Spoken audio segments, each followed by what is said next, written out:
ito ay rated SPG. Striktong patnubay at gabay ng magulang ang kailangan. Maaaring may masiselang tema, lengguwahe, karahasan, sexual, horror o droga na hindi angkop sa mga... Ngayon, alam na nga ni Mona ang katotohanan tungkol kay Tera na siya pala ang sangreng tagapagligtas. Hindi pa rin mawawala ang pangamba niya na maaaring mapahamak ito sa anumang oras. Samantalang sa tulong ng kapre natuklasan na ni Pirena ang kinaroroonan ni Tera at hindi nang magtatagal ay magkakaharap na silang dalawa.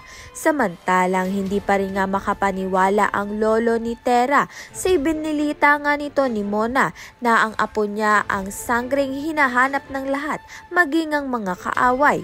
Sa kabilang banda naman nga sa mahiwagang batis ng katotohanan, malapit nang mabunyag ang kasagutang matagal nang gustong malaman ni Mitena. Sino nga ba ang pinakamalakas?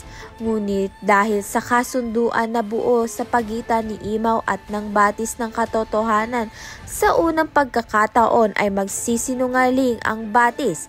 Isang kasinungalingang gagawin upang maprotektahan si Sangre Tera mula sa kapahamakan. Malalaman nga natin kung maniwala nga ba itong si Mitena sa maririnig nga niyang kasagutan ng batis ng katotohanan. Kaya naman nga't yan at iba pa ang dapat nating pakaabangan. Maraming salamat sa iyong panonood.